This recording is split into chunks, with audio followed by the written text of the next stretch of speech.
말씀의 제목은 하나님의 주권입니다.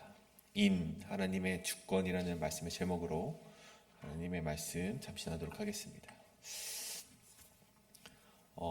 이 요한계시록의 말씀은 이 모진 박해가 시작된 시대적 배경에서 쓰여지게 되었습니다. 순교자가 매일같이 생겨나고 있고, 순교자뿐만이 아니라 이 반대편에 서 있는 배교자 역시도 계속해서 자라나고 있는 상황에서 이 요한계시록이 쓰여진 것이죠. 그래서 이 시대의 믿음을 지킨다는 것은 단순한 각오가 아니라 이 순교의 각오를 가지고 목숨을 걸고 지켜내야만 하는 시대였다는 것입니다. 그런 이 시대의 사도 요한 역시 그러한 마음으로 살아갔죠. 요한계시록 1장에 설명되듯이 예수의 환난과 이 하나님 나라의 참음에 동참하였고, 이 반모섬이라는 그 외딴 섬에 유배가 되어서 이 고난에 앞장서서 기도했던 자가 바로 이 사도 요한이었습니다.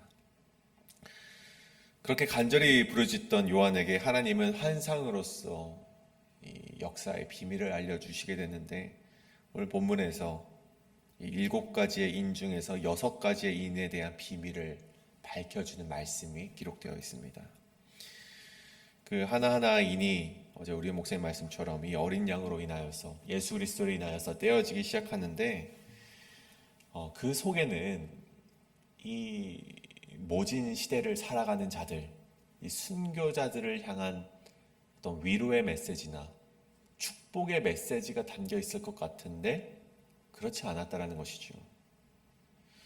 그들의 인생을 위로하는 어떤 말이 아니라 심판에 대한 환상이 그 안에 기록이 되어 있었다는 것을 보게 됩니다. 첫째 인으로 시작해서 전쟁과 기근, 죽음과 순교의 피맺힌 외침까지 하나님은 이 모든 재앙을 이제 인을 떼어지면서 그 두루마리를 통해서 보여지게 되는데, 이것은 결론적으로 말씀드리면 이 모든 환상은 하나님의 공의와 주권을 보여주고 있는 메시지였다는 것입니다.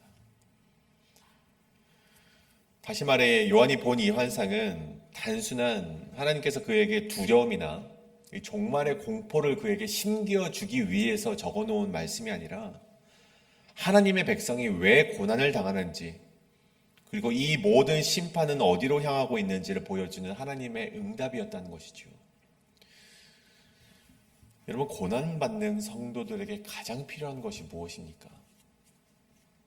지금 고난을 겪고 살아가는 자들, 모진 시련을 겪고 있는 자들에게 가장 필요한 것이 있다면, 물론 위로도 필요하겠지만 내가 왜 이 고난을 받고 있는지에 대한 그런 의미를 아는 것이 더욱 중요하다는 것이죠. 요한이 본 오늘 6인의 환상은요, 바로 그런 의미에서 주어졌다는 것입니다. 내가 왜 고통을 당하는가? 이 고통 가운데 하나님은 살아는 계신가? 라는 그런 질문 앞에 하나님은 지금도 살아계시며 역사의 중심에서 일하고 계시고, 무엇보다 당신의 백성들의 눈물과 피를 기억하고 계시다는 사실을 오늘 이 말씀을 통해서 우리에게 전해주고 있다는 것입니다. 그래서 오늘 본문 가운데 오늘은 우리 이 6인이 떼어지는 과정을 함께 살펴보게 될 텐데, 이 말씀을 통해서 우리는 우리에게 주어진 고난을 그저 아무 의미 없이 인내하는 것이 아니라 하나님의 주권 아래 허용된 고난임을 기억하시고, 이 속에서 하나님의 섭리도 깨달으시고 그 가운데 오늘을 버텨내실 수 있는 여러분이 되시길 간절히 소원합니다. 그렇다면 하나님의 주권, 오늘 2가지로 살펴보게 될 텐데, 첫 번째 대지는 모든 심판은 하나님의 허락 안에 일어난다는 것입니다. 모든 심판은 하나님의 허락 아래 일어난다. 오늘 1절의 말씀이죠. 첫 번째 인이 떼어지자 네 생물 중 하나가 우레 같은 소리로 오라라고 말을 하고 있습니다. 오라. 그 명령에 따라서 흰 말이 등장을 하고 있죠. 흰 말을 탄 자에 대한 설명도 나오는데, 보시면 활을 가졌고 면류관을 받았으며 그 자가 이기고 또 이기려 나아간다라고 묘사를 하고 있습니다. 이기고 이기려 한다, 정복하고 지배를 하려는 자의 모습이죠. 그렇다면 이 흰 말을 탄 자가 누구인지를 우리가 알아야겠습니다. 이 흰 말을 탄 자가 누구인가? 물론 이에 대한 해석이 정말 다양합니다. 이 묵시 문학은 숨겨져 있는 말씀이기 때문에 이 자가 누구인지에 대한 연구가 여러 개가 있었죠. 그래서 어떤 이들은 예수님이다라고 말을 하는 자들도 있었고, 아니다, 복음 그 자체다, 이 흰말을 탄 자는 복음을 의노한 것이다라고 말하는 자들도 있습니다. 네, 오늘 본문을 자세히 보십시오. 이 말을 탄 자가 이제 4명 정도가 나오게 됐는데, 이 모든 이 말을 탄 자는요, 예수님과는 전혀 다른 성격을 가진 자로서 묘사가 되고 있습니다. 이 요한계시록 6장 전체의 구조는 재앙이 펼쳐지는 장면이기 때문에 이 예수님이라고 보기에는 좀 어폐가 있다는 것이죠. 그래서 이 흰 말을 탄 자는 대부분의 학자들이 하나님의 심판을 실행하기 위해 사용된 세상의 권세자라고 이해를 합니다. 그러니까 예수 그리스도라고 이해를 하기보다 하나님의 심판에 사용된 세상의 정복자라고 이해되는 것이 조금은 타당하다는 것이죠. 성경에서 보면 하나님은 자신의 백성을 징계하시거나 또 다른 악인의 나라를 심판하실 때 놀랍게도 의인을 사용하시지 않고 다른 세상의 정복자, 악인들을 들어서 그것을 심판의 도구로 사용하는 것을 우리가 보게 된다는 것입니다. 우리가 함께 나누었던 예레미야의 말씀에서도 하나님께서 심판의 도구를 누구를 사용하십니까? 이 바벨론이라는 나라를 사용하시지 않습니까? 예레미야 25장을 보십시오. 보라, 내가 북쪽 모든 종족과 내 종 바벨론 왕 느부갓네살을 불러다가 이 땅과 그 주민과 사방의 모든 나라를 쳐서 진멸하여 그들을 놀램과 비웃음거리가 되게 할 것이다 라고 말하고 있습니다. 자, 여기서 정말 우리가 흥미로운 표현은 하나님께서는 바벨론 왕 느부갓네살 왕을 내 종이라고 표현하셨다는 것이죠. 믿음의 종이 아니라 하나님의 도구로 쓰임받는 재앙의 종을 말하는 것입니다. 그들은 하나님의 종으로서 사용되었는데 남유다를 침공해서 예루살렘 성전을 무너뜨리지 않습니까? 이 말씀을 통해 알 수 있는 것은 바벨론도 하나님의 도구라는 것입니다. 또한 하박국 선지자의 말씀을 보십시오. 하박국 선지자가 어찌하여 악인이 의인을 삼키나이까? 라고 하나님께 질문하지 않습니까? 그때 하나님께서 말씀하시길, 보라, 내가 사납고 성급한 백성, 곧 땅이 넓은 곳으로 다니며 자기 소유가 아닌 거처들을 점령하는 갈대아 사람들을 일으켰다. 여러분, 여기 갈대아 사람이 누구입니까? 이 역시 바벨론을 말하고 있습니다. 단순히 세상의 정복자를 말하는 것이 아니라 하나님의 허락 아래 쓰임받는 하나님의 도구가 바로 세상의 정복자임을 말해주고 있다는 것입니다. 오늘 말씀에 보면 그들 역시 면류관을 썼습니다.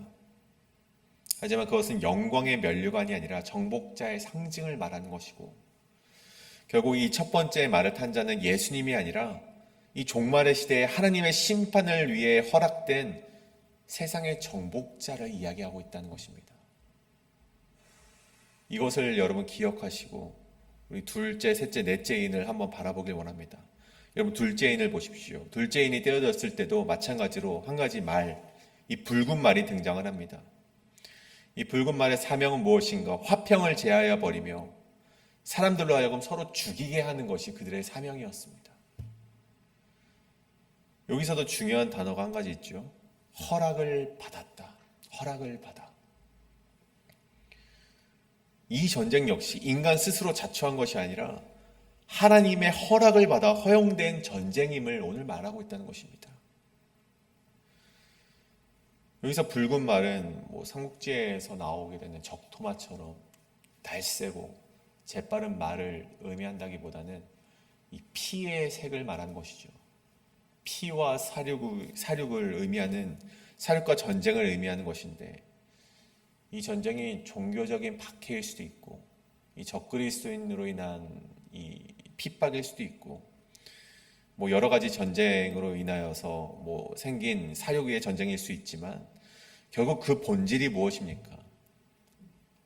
이 전쟁 역시 하나님께서 허락하신 전쟁이고 하나님께서 허락하신 고난이라는 것을 하나님께서 우리에게 말씀해 주고 있다는 것입니다. 나아가 셋째 인을 보십시오. 셋째 인이 떼어지자 검은 말이 등장을 합니다. 이 검정색은 성경에서 보통 애통과 슬픔을 또 기근을 상징하는 색깔인데, 그 검은 말을 탄 자가 손에 저울을 들고 있다라고 기록을 하고 있습니다. 저 저울은 이 경제활동에 있어서 필수적으로 필요한 물건으로, 이 물건을 재기 위한 도구죠. 이 경제적인 이제 그런 활동을 의미하는 것입니다. 근데 여기서 기근을 상징하는 검은 말이 이 저울을 들고 있다는 것은요, 이 전쟁 이후에 찾아오는 경제적인 위기, 이제 암울한 경제 상황을 의미한다는 것입니다.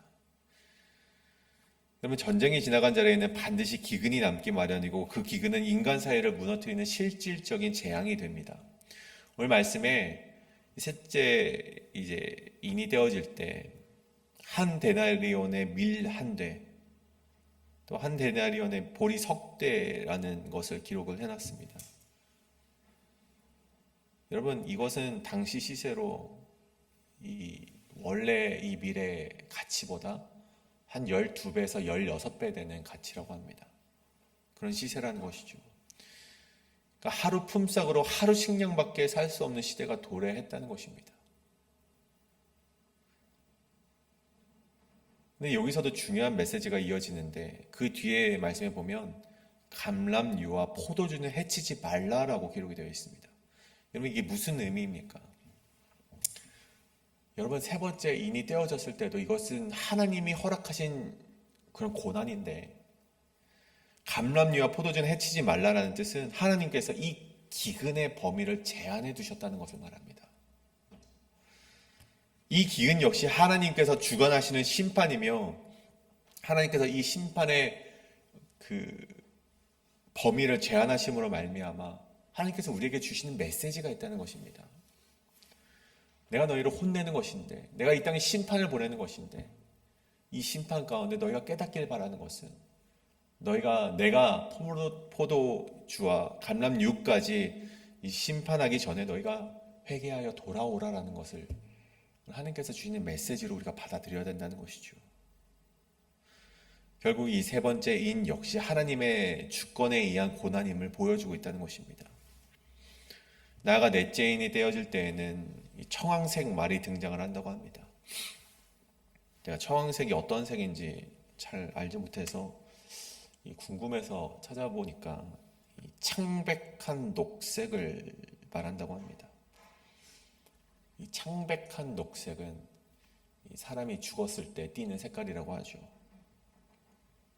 그리고 사망을 상징하는 색깔이 바로 이 청황색입니다. 그리고 오늘 유일하게 이 말을 탄 자, 네 번째 인이 떼어졌을 때 이 청황색 말을 탄 자의 이름이 등장을 하는데, 그 이름이 무엇입니까? 사망이라고 되어 있습니다. 그 사망의 뒤에는 음부가 뒤따른다고 하죠.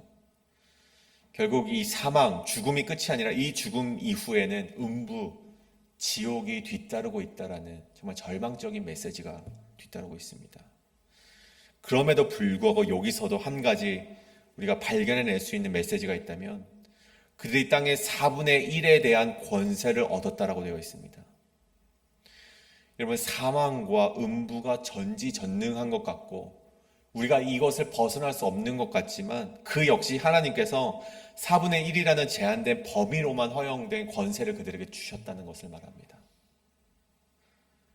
정리해보자면 이 첫째부터 넷째인까지 우리에게 주는 그 환상이 우리에게 말한 것이 무엇인가 보면, 고난이라는 것은 단지 세상의 혼란이나 운이 없어서 얻어지는 것이 아니라, 이 고난 그리고 이 심판 역시 하나님의 주권 아래 허용된 심판임을 우리에게 알려주고 있다는 것입니다. 여러분, 그렇기 때문에 믿음의 사람은 나에게 주어진 고난 속에서, 나에게 주어진 재난 속에서도 하나님의 통치와 공의를 바라볼 줄 알아야 된다는 것입니다. 여러분, 믿음이란 무엇입니까? 하나님께서 자신을 의지하는 자에게 선한 길을 내어주신다는 사실을 믿는 것뿐만이 아니라, 하나님께서 허락하지 않으면 고난도 주어지지 않는다는 것을 믿는 것이 바로 믿음이라는 것입니다. 여러분, 그러므로 이 고난의 한복판에서도, 여러분에게 주어진 재난의 한복판에서도 하나님의 허락 안에 움직이는 이 역사의 주권을 믿으시고 그분의 뜻에 따라 그 신뢰함으로 살아가시는 여러분 되시길 간절히 소원합니다. 이것이 바로 첫 번째, 모든 심판은 하나님의 허락 안에 일어난다는 것입니다. 이 마지막으로 두 번째는 모든 심판 앞에 순교의 각오로 살아가야 한다는 것입니다. 이제 다섯째 임부터는 땅에서 일어나는 재앙 대신 하늘의 장면이 펼쳐지고 있습니다. 이 복음을 위해 살아갔던 사람들, 하나님의 진리를 증언하다가 피를 흘린 순교자의 목소리가 이 다섯째 인에 기록이 되어 있죠. 이 영혼들은 지금 제단 아래에 있다고 묘사가 되고 있는데, 이 제단이란 하나님께서 제사를 드리던 이 구약의 시대를 우리가 생각해 보게 된다면 희생의 피가 흘러내려지는 자리가 바로 이 제단의 자리였습니다.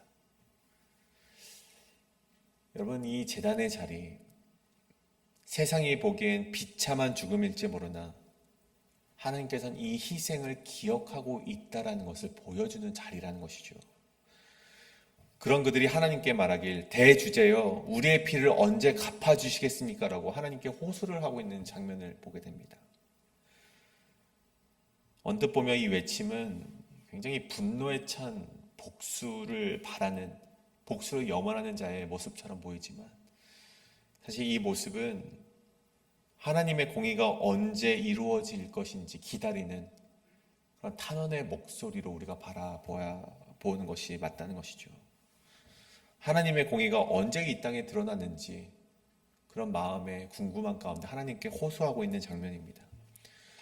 그때 하나님은 그들에게 흰 두루마기를 주시는데 이 흰 두루마기는 순결함과 그들의 믿음을 인정하셨다는 표현으로서 우리가 이해를 하면 됩니다.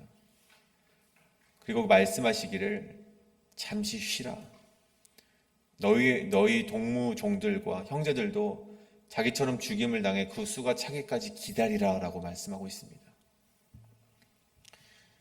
이 땅 가운데 심판이 계속되고 있고 고난이 계속되고 있고 재앙이 계속되어 있는 상황 가운데 하나님께서는 그 심판을 잊고 계신 것이 아니라 기다리고 계시다라는 것을 우리가 바라보게 된다는 것이죠. 왜 기다리고 있습니까? 하나님의 백성 중에 아직도 남은 사명을 감당해야 될 이들이 있기 때문에 그 시간을 하나님은 기다리고 계시다는 것입니다. 여러분, 이 말씀은요 단순히 어느 이단들처럼 숫자가 채워져야 한다라고 받아들여서는 안 됩니다. 오늘 하나님께서 오늘 이들에게 해주신 말씀은 교회가 더 깊은 순교의 각오를 가지고 이 마지막 시대를 살아가야 된다는 것을 말해주고 있다는 것입니다. 순교의 각오를 가지고 이 재앙의 시대를 살아가야 되는 것이 우리 그리스도인들의, 이 성도들의 이 마음가짐의 자세라는 것이죠.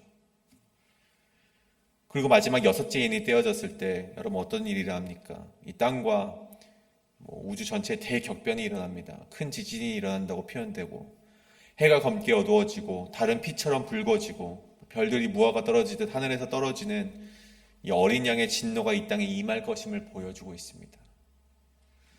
이 진노 앞에 마지막 절을 보시면 모든 일이 숨고자 하나 여러분 숨을 수 있습니까? 여러분, 이 진노 앞에 피할 사람이 아무도 없습니다. 다만 이 진노 앞에 우리가 설 수 있는 사람들이 있다는 것이죠. 이 진노 앞에 두려움 없이 설 수 있는 자들이 누구인가? 오직 믿음으로 고난을 견뎌낸 자, 무릎 꿇고 외친 자, 하나님을 향한 증거로 순교한 자들만이 이 진노의 날 앞에 살아남고 능히 설 수 있음을 오늘 말씀은 이야기하고 있다는 것입니다. 저와 여러분이 바로 이 진노 앞에 믿음으로 고난을 견뎌내는 자가 되기를 간절히 소원합니다. 이 진노 앞에 순교를 각오하고 이 말세의 시대를 살아갈 수 있는 자들 되기를 간절히 소원합니다. 사랑하는 여러분, 오늘 우리가 겪는 고난은 결코 의미 없는 고통이 아닙니다. 그렇게 되어서도 안 됩니다. 오늘 우리에게 주어진 고난은요, 하나님의 주권 아래 허용된 고난임을 반드시 기억하는 여러분 되시길 간절히 소원합니다.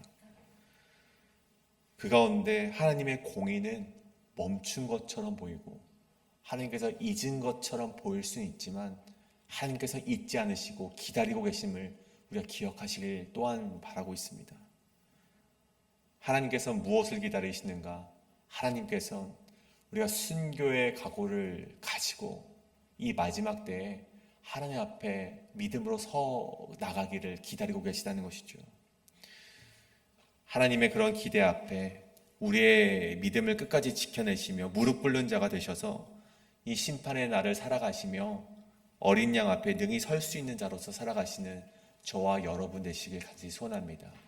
이 시간 이 말씀을 가지고 우리 함께 기도하시길 원하는데, 하나님, 우리가 나에게 주어진 고난 가운데 단순히 인내하며 언젠간 나아지겠지라는 마음을 가지고 살아가는 것이 아니라 이 말세 시대에 나에게 주어진 고난을 순교의 각오로 더욱더 하나님을 증거하는 정말 그런 성도의 자세로서 살아갈 수 있도록 인도하여 달라고 이 시간 함께 그런 마음으로 살아가기를 간절히 바라는 마음으로 함께 합심하여 통성으로 기도하며 나가시겠습니다. 기도합니다.